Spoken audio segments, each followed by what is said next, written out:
ఈ రోజు టీజీపీఎస్ ముట్టడ్ల సందర్భంగా చాలా మంది అక్క చెల్లెళ్ళు అన్నదమ్ముళ్ళు అందరం అరెస్ట్ అయిన వాళ్ళు చాలా మంది ఉన్నాం.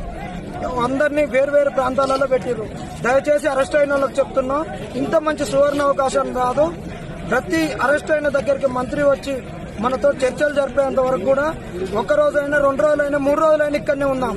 ఇక్కడి నుంచి మనం వెళ్లిపోతే బయట చేయడానికి మనకు రిలే నిరాహార దీక్షలకు గాని ర్యాలీలకు గాని డీసీపీ అసలు పర్మిషన్ ఇయ్యాడు. ఈ రోజు చూసింది దానికి ఇంకా ముఖ్యమంత్రి అయినా వాళ్ళ అనుచరగణమైన మనకు పర్మిషన్లు రాకుండా మన గొంతు నొక్కుతారు. రేపటి నుంచే హాల్ టికెట్లు పెట్టడానికి ఇంకా సమయం ఇంకొక 5-6 రోజులు పోతే హాల్ టికెట్లు పెడతారు. ఎవరు రారు, ఎవరి పనిలో వాళ్ళు నిమగ్నం అవుతారు. చాలా మంది భయపడుతుంటారు. వాడు ఎగ్జామ్ పెడితే మనం ఎట్లా నిలుచుకొని ఎక్కడ అరెస్ట్ అయిన వాళ్ళు అక్కడ 2 రోజులైనా 3 రోజులైనా ఎక్కడనే ఉండాలి. మీ దగ్గర నుంచి అరెస్ట్ అయిన వాళ్ళు కూడా వీడియోలు చేసి మన నిరుద్యోగ గ్రూపులలో పెట్టండి. మనకు డెలిగేషన్ వచ్చి మనకు హామీలు ఇచ్చేంత వరకు ఇక్కడ నుంచి కట్టుగదిలో ముచ్చట్లేదు. ఇది గోష్మాల్ స్టేడియం. ఇది అందరు అరెస్ట్ అయ్యారు. మీరు అరెస్ట్ అయిన పోలీస్ స్టేషన్లలో అందరు అక్కడనే నిరాహార దీక్ష చేయవలసిందిగా కోరుతున్నాం. మంత్రి వచ్చేదాకా, సీఎం వచ్చేదాకా అందరు ఆడనే ఉండాలని కోరుతున్నాం.